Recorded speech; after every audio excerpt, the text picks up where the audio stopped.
నమస్కారం. Close today న్యూస్కి స్వాగతం. సంగారెడ్డి జిల్లా జహీరాబాద్ లోక్సభ ఎన్నికలు ప్రస్తుతం ప్రశాంతంగానే కొనసాగుతున్నాయి.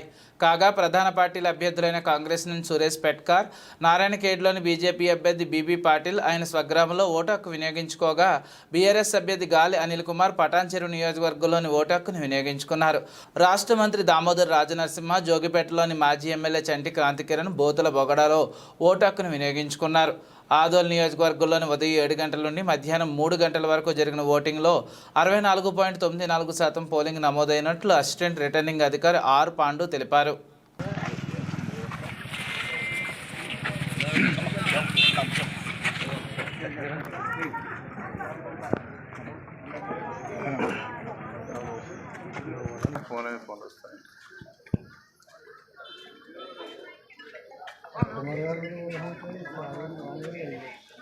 కెమెరామెన్ ఆపేషన్ కెమెరామెన్ కూడా ఆపేషన్ ఎస్ఐ మన ఎస్ఐ ఆపేషన్ మన ఏమో ఎస్ఐ అందరూ ఉన్నారు.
అయిపోయిందా?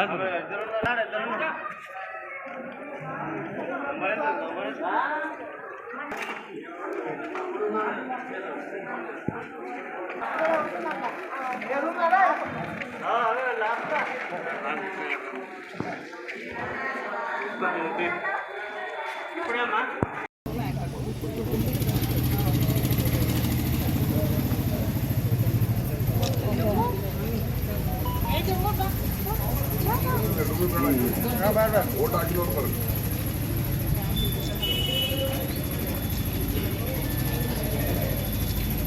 Don't come. It's fine now. She just wants your vote.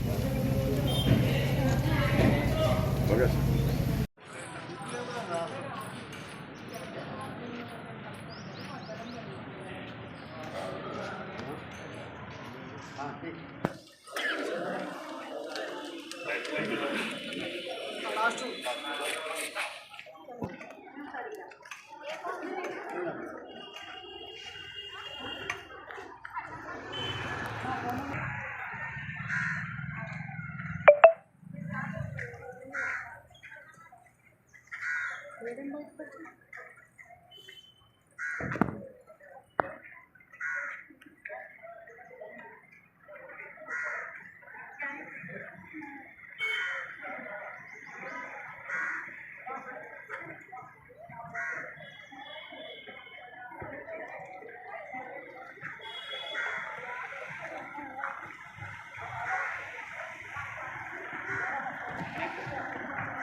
ఏ వద్దు వద్దు వద్దు కూర్చోడా?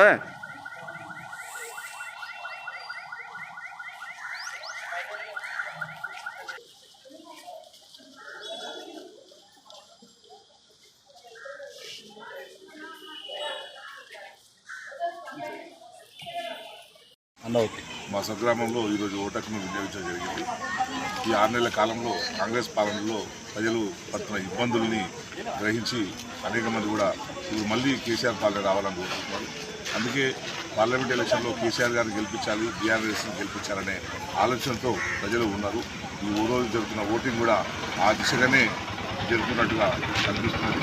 కేసీఆర్ గారు అధికారంలోంచి బయటికి పోయిన తర్వాత తెలంగాణ మొత్తంలో ఒక నిర్దిష్టమైన వాతావరణం నెలకొన్నది.